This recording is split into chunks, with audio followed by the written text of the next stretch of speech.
Monsieur le Président, mes chers collègues, enfin, dira-t-on, on est en train, avec l'adoption de cette communication inclusive, de gagner la bataille culturelle.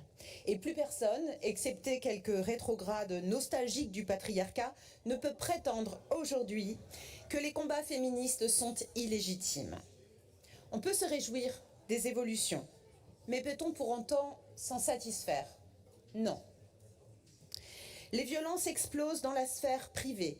244 000 faits de violences conjugales par an, avec une augmentation de 15%. Seule une victime sur 4 a porté plainte en 2023, et c'est encore moins en milieu rural où de trop nombreuses femmes en situation de précarité subissent et se taisent. Rappelons quand même que 91% des viols sont commis dans la sphère privée. Et que dire de l'explosion des féminicides dans notre région? En 10 mois, Monsieur le Président, 2 Rochelaises ont perdu la vie sous les coups de leur ex-conjoint. La première s'appelait Leslie, elle avait 22 ans. La deuxième, c'était Caro pour tous ses amis. Elle avait 38 ans et 2 enfants. Ces 2 assassins partagent un autre point commun, leur passage au lycée. C'est là que la région doit agir. Prévenir et traiter au plus tôt les discriminations, les actes de violence, les harcèlements moraux ou sexuels, ainsi que les agissements sexistes.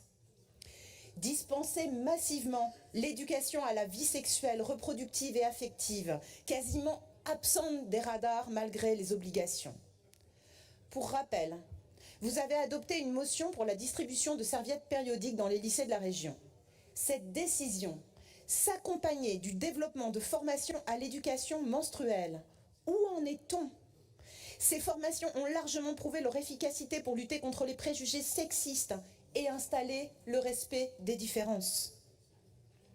Et que dire de l'égalité entre les filles et les garçons dans les lycées, qui par leur nom même héroïsent des hommes quand seulement 7% portent des noms de femmes?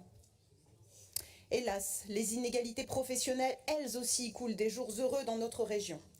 Combien d'entreprises épinglées au nom des égales conditionnalités à la suite de la publication de l'index égalité? Combien d'écoles supérieures retoquées parce qu'elles n'ont pas mis en place une cellule de signalement VSS obligatoire depuis le 2019?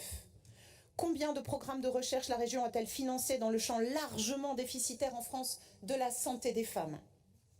Peut-on se satisfaire du fonctionnement démocratique de l'Assemblée quand la répartition de la parole, relevée hier dans l'hémicycle, compte plus de 62% de temps de parole aux hommes et à peine 38% aux femmes, alors que les rapporteurs étaient majoritairement des rapporteuses? Et quand interrompre les femmes est devenu un jeu malsain qui banalise les violences verbales? Alors que la région inaugure une budgétisation analytique avec le budget vert, calculant les conséquences directes et indirectes des dépenses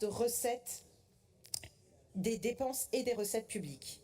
C'eût été l'occasion idéale pour introduire des outils permettant de piloter une politique publique d'égalité, avec un budget sensible au genre, recommandé par le Haut Conseil à l'égalité, par le Conseil de l'Europe comme l'ONU.